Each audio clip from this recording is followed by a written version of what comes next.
Hello everyone, how are you all? This is Abdul Sattar and you are watching English with Sattar. आज हम past perfect continuous tense करने वाले हैं। Continuous tenses 12 में से 6 tenses continuous होते हैं।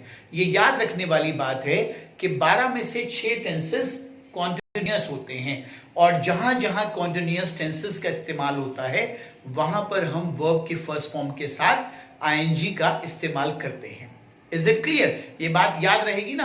ये बात याद रखने लायक है कि कॉन्टिन्यूअस टेंस 6 होते हैं और 6 के 6 टेंसेस में V1 यानी कि वर्ब के फर्स्ट फॉर्म के साथ हम आईएनजी का इस्तेमाल करते हैं। अब हम पास्ट परफेक्ट कॉन्टिन्यूअस की आइडेंटिफिकेशन यानी कि पहचान पर आते हैं।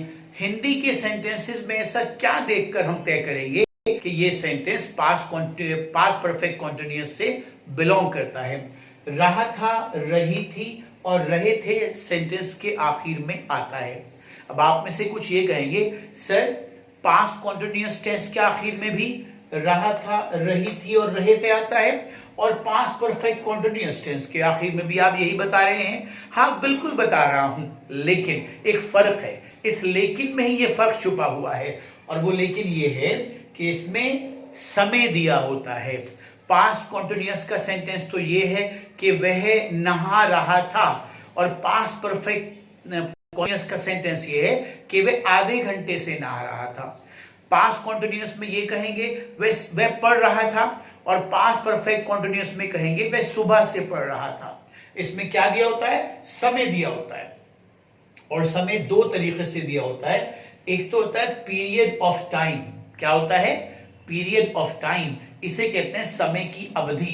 क्या कहते हैं? समय की अवधि। इसके लिए हम फॉर का इस्तेमाल करते हैं। और एक होता है पॉइंट ऑफ टाइम। इसको हम कहते हैं निश्चित समय। याद रहेगा ना? निश्चित समय यानी कि पॉइंट ऑफ टाइम। इसके लिए हम सिंस का इस्तेमाल करते हैं।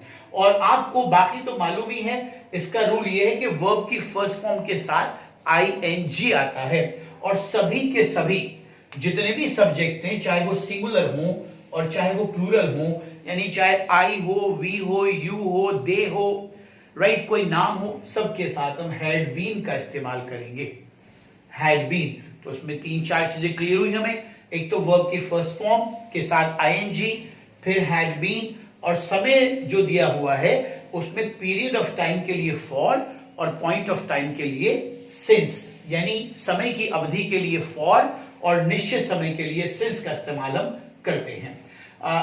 देखिए, जो ये निश्चित समय और समय की अवधि है इसको समझ लें आप। ये समझना बहुत जरूरी है। अगर ये आपके समझ में ना आई तो आप जहां पर लगाना है फॉर वहां पर आप सिंस लगाते रहेंगे और जहां पर सिंस लगाना है वहां फॉर लगाते रहेंगे। देख लीजिए। देखिए, समय की अवधि क्या होती है? समय की अवधि होती है 5 सेकंड। 5 सेकंड बहुत छोटा सा अवधि है, लेकिन है अवधि, निश्चित नहीं है। 5 सेकंड का एक पीरियड है, तो इसे हम पीरियड ऑफ टाइम कहते हैं, यानी कि समय की अवधि कहते हैं। फिर है 5 मिनट। 5 मिनट भी समय की अवधि है। फिर है 5 घंटे। 5 घंटे भी समय की अवधि है। फिर है 5 दिन। 5 दिन भी समय की अवधि है। फिर है 5 महीने। 5 महीने भी समय की अवधि है। और 5 साल। 5 साल भी समय की अवधि है। और 50 साल। 50 साल भी समय की अवधि है, यानी कि पीरियड ऑफ टाइम है। और जब भी इस तरह से सेंटेंस में दिया होगा समय, तो उसके लिए हम फॉर का इस्तेमाल करेंगे। यह बात याद रखने लायक है। इसको याद रखे बिना आप सेंटेंस को ठीक नहीं कर सकते। दूसरा देखिए, पॉइंट ऑफ टाइम, निश्चित समय। 5 o'clock यानी कि 5 बजे शार्प निश्चित करके बता दिया गया कि 5 बजे, ना इधर और ना उधर। फिर है 5th of March। 5 मार्च से। 5 मार्च से यहां भी निश्चित करके बता दिया, ना इधर ना उधर। मॉर्निंग, सुबह से। जब कोई हम कहेंगे वह सुबह से गाना गा रहा था, तो सुबह से निश्चित करके बता दिया गया, तो उसके लिए भी सिंस ही आएगा। उसके बाद शाम से, निश्चित करके बता दिया गया। उसके बाद 1990 से, हम 1990 से इस मकान में रह रहे थे, निश्चित करके बताया, ना इधर ना उधर, ना 92 ना 91 और ना 89 या 79, राइट। जन्म से, मैं जन्म से शहर में रह रहा हूं, तो उसके लिए भी सिंस आएगा। तो ये निश्चित समय के लिए तो आता है सिंस, और समय की अवधि के लिए आएगा for. Is it clear?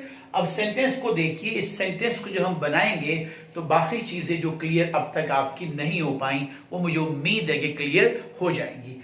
Raju 2 बजे से पतंग उड़ा रहा था। राजू 2 बजे से पतंग उड़ा रहा था। तो यहां पर क्या लिखेंगे? राजू, और हेल्पिंग ऑफ क्या है? Had been. हैड बीन उड़ाने की होती है फ्लाइंग।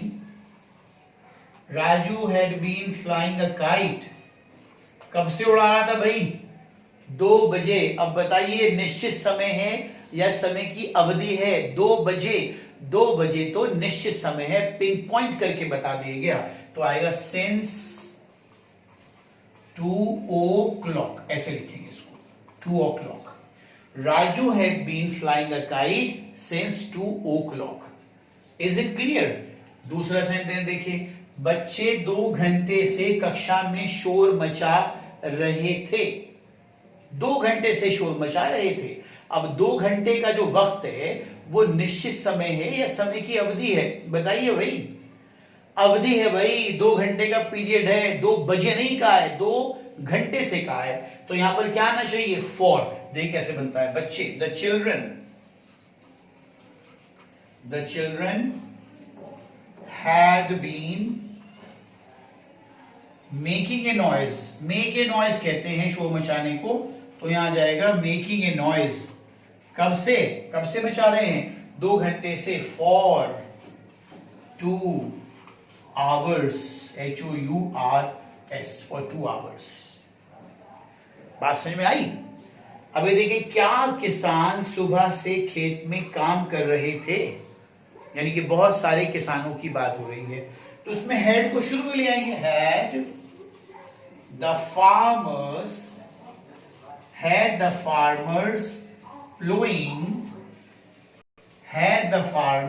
Ploughing the field. खेत में काम कर रहे थे, यानी कि खेत में हल चला रहे थे या काम कर रहे थे। हमने यहां दिया कि वो हल चला रहे थे। प्लोइंग द फील्ड कब से भाई? सुबह से। तो सुबह से निश्चित है, सिंस मॉर्निंग। सुबह से खेत में हल चला रहे थे।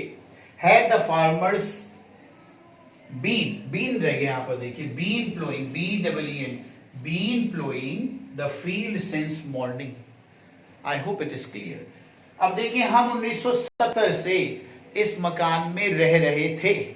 1970 से रह रहे थे।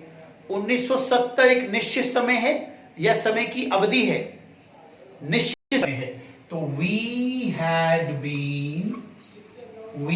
been living in this house। कब से रह रहे थे भाई? since 1970 से। We had been living in this house since 1970। Next sentence देखें, रमन 2 साल से इस विद्यालय में पढ़ रहा था। रमन, और क्या आएगा? हेल्पिंग वर्ब, हैड बीन, जो सभी सब्जेक्ट्स के साथ इस्तेमाल होता है। रमन हैड बीन स्टडीइंग, पढ़ने की क्या आती है? स्टडीइंग इन दिस कॉलेज, इस विद्यालय में पढ़ रहा था। कब से पढ़ रहा था भाई? 2 साल से। तो 2 साल क्या हुआ? समय की अवधि या निश्चित समय?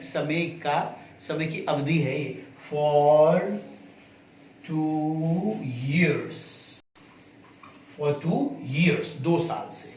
Is it clear? विमान 4 घंटे से आकाश में उड़ रहा था। 4 घंटे से, तो 4 घंटे क्या है? समय की अवधि ही है, निश्चित नहीं है। अगर 4 बजे से कहते तो निश्चित होता, लेकिन 4 घंटे कह रहे हैं तो समय की अवधि है। The aeroplane had been flying in the sky। कब से उड़ रहा था?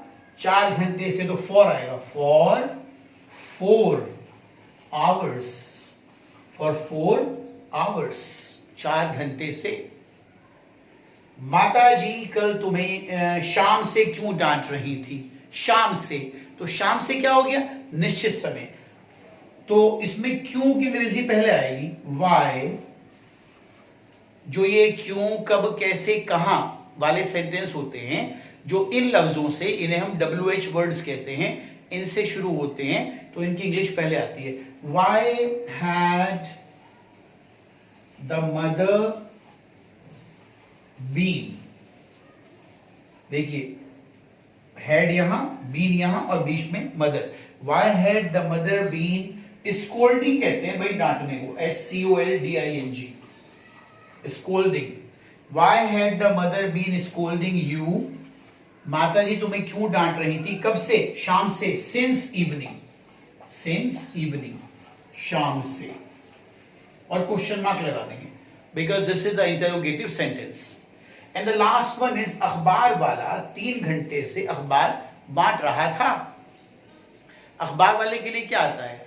Newspaper vendor. वेंडर कहते हैं फेरी वाला, चाहे वो फेरी लगाकर अखबार बांट रहा हो, सब्जी बेच रहा हो, फल बेच रहा हो या कुछ और बेच रहा हो, उसे कहते हैं फेरी वाला। जो फेरी लगा लगा कर सामान बेचता है उसको हम कहते हैं वेंडर। तो अखबार वाला भी घूम घूम कर बेचता है, अखबार अपने बांटता है। तो the newspaper vendor, newspaper vendor, वैसे अगर आप वेंडर भी लिख देंगे तब भी सेंटेंस आपका ठीक ही माना जाएगा। The newspaper vendor had been बांटने क्या होती है? डिस्ट्रीब्यूटिंग,